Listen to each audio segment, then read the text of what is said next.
ഇവിടെ ഈ വിഷയത്തിൽ ശ്രീ ജേക്കബ് ജോർജ്, താങ്കൾ ഇന്നലെയും ഇന്നുമായി വന്ന വാർത്തകളൊക്കെ ഇതുമായി ബന്ധപ്പെട്ട് പരിശോധിച്ചിട്ടുണ്ടാകാം, നന്നായി ശ്രദ്ധിച്ചിട്ടുണ്ടല്ലോ.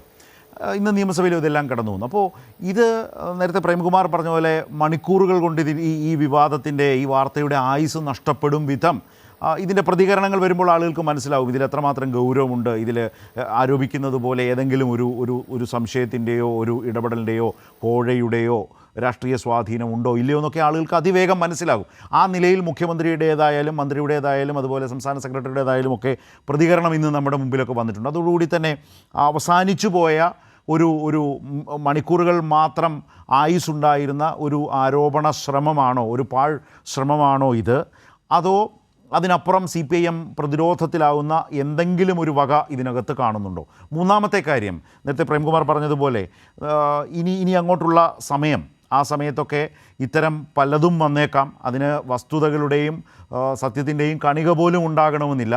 പക്ഷേ ഈ പുതിയ കാലത്ത് സമൂഹ മാധ്യമങ്ങളിലൂടെ ഓൺലൈനിലൂടെയൊക്കെ എന്തും പ്രചരിപ്പിക്കാം എന്ന നില വരും. അപ്പോൾ ആ നിലയിൽ ഇതൊക്കെ ഒരു സാധ്യതയായി കണ്ടുകൊണ്ട്, ഒരു വെല്ലുവിളിയായി കണ്ടുകൊണ്ട് CPM ജാഗ്രതയോടെ കുറേ കൂടി ഇത്തരം കാര്യങ്ങളെ പ്രതിരോധിക്കുന്നതിൽ പോകേണ്ടതുണ്ടോ? മൂന്ന് കാര്യങ്ങളാണ്. ശരത്തെ മനസ്സിലായി. ഞാനൊരു മാധ്യമ പ്രവർത്തകൻ എന്ന നിലയ്ക്കാണ് ഇതിനെ കാണുന്നത്.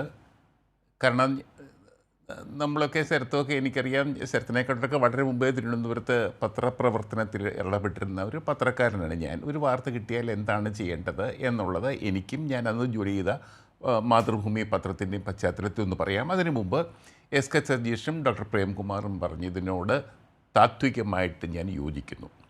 അതായത് മുഖ്യമന്ത്രി പിണറായി വിജയനെ ഒറ്റപ്പെടുത്താനും ആക്രമിക്കാനും സംഘടിതമായ ഒരു ശ്രമം നടക്കുന്നുണ്ട്. അതിൻ്റെ ഭാഗമായിട്ടാണ് നേരത്തെ പ്രേംകുമാർ വിശദീകരിച്ച എക്സാലോജിക് കമ്പനിയുടെ പേരിലുള്ള ഒരു വാർത്ത, കേരളത്തെ ഞെട്ടിപ്പിക്കുന്ന വാർത്ത. അതായത് ദുബായിലെ ഒരു ബാങ്കിൽ എക്സാലോജിക് വീണ വിജയൻ്റെ കമ്പനിക്ക് അക്കൗണ്ടുണ്ട്. അവിടേക്ക് പല വിദേശ കമ്പനികളിൽ നിന്നും പണം വന്ന് ചാടുന്നു. അതിനെക്കുറിച്ചൊക്കെ ആരെ അന്വേഷിക്കുന്നത്? ED അന്വേഷിക്കുന്നു. അതൊരു പ്രമുഖ പത്രത്തിൻ്റെ 1-ാം പേജിൽ ബൈലൈൻ വെച്ച് വന്ന വാർത്തയാണ്. ഒറ്റ ദിവസം കൊണ്ട്, മണിക്കൂറിലല്ല, ഒരു ദിവസത്തിൽ കൂടുതലെടുത്തു. പിറ്റേ ദിവസമാണ് ഈ PC ജോർജിൻ്റെ മകൻ ഷോൺ ജോർജിൻ്റെ വക അതിഗംഭീരമായ ഇടിവെട്ട് പത്രസമ്മേളനം.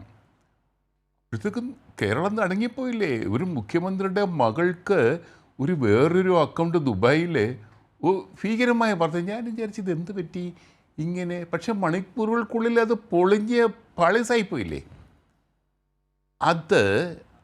ഞാൻ അതിൻ്റെ ഒരു ബാക്ക്ഗ്രൗണ്ട്, ആ എക്സാലോജിക്ക്, ആ 2 കമ്പനികളുടെയും പേര് രണ്ടാമതൊന്നും കൂടി വായിച്ചിരുന്നുവെങ്കിൽ തീർച്ചയായിട്ടും ആ പത്രലേഖകനെ കാര്യം മനസ്സിലാകുമായിരുന്നു. അദ്ദേഹം അത് ചെയ്തില്ല.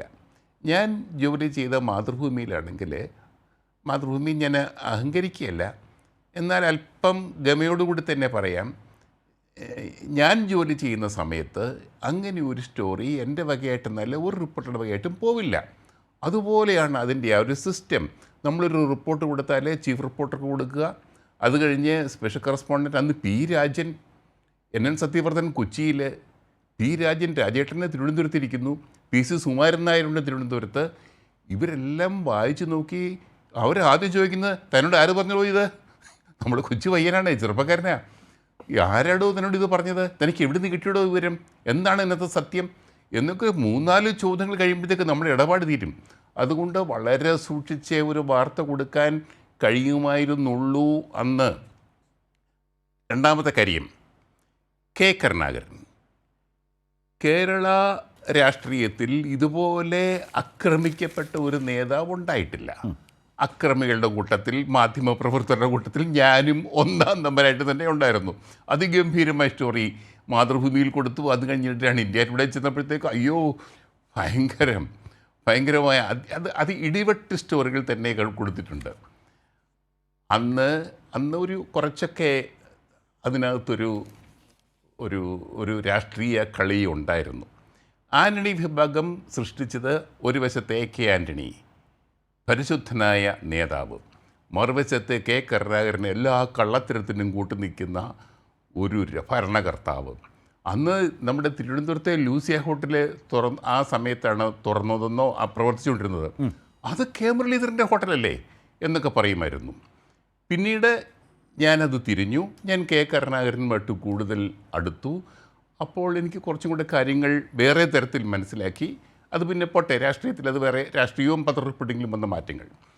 ഈ ഒരു പശ്ചാത്തലത്തിൽ വേണം മാധ്യമങ്ങളുടെ വിലയിരുത്തലുകളെ നമ്മൾ കാണാൻ എന്നാണ് ഞാൻ പറഞ്ഞു വരുന്നത്. ഇതിനെ വേണ്ടത് ഇടതുപക്ഷ മുന്നണി, പ്രത്യേകിച്ച് CPM, ഇടതുപക്ഷ മുന്നണിക്ക് നേതൃത്വം കൊടുക്കുന്ന CPMൻ്റെ നേതൃത്വം, അതിന് ഒരു പ്രത്യേക ശ്രദ്ധ വേണം. ഈ മാധ്യമങ്ങളെ എതിർത്തിട്ട് ഒരു കാര്യവും ഉണ്ടെന്ന് എനിക്ക് തോന്നുന്നില്ല. പക്ഷേ മാധ്യമങ്ങൾ വരുന്ന വാർത്തകൾ, ഇന്നിപ്പോൾ സോഷ്യൽ മീഡിയ, സാമൂഹ്യ മാധ്യമങ്ങൾ വളരെ ശക്തമാണല്ലോ. സെൻട്രൽ കമ്മിറ്റിയുടെ റിപ്പോർട്ട് പ്രത്യേകം പറയുന്നുണ്ട്, പ്രേംകുമാറെ അറിയാമല്ലോ.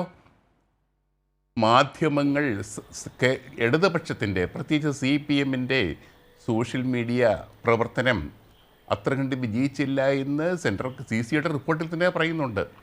അത് സൂക്ഷിക്കണം. ഇത് കേരളത്തിൽ സോഷ്യൽ മീഡിയ വളരെ ശക്തമാണ്. അതിൽ ഏറ്റവും കൂടുതൽ ശക്തം എനിക്ക് തോന്നുന്നു BJPയുടേതാണ്. BJPയുടേത് വളരെ ശക്തമായ ശാസ്ത്രീയമായ സോഷ്യൽ മീഡിയ പ്രവർത്തനം തന്നെയാണ്.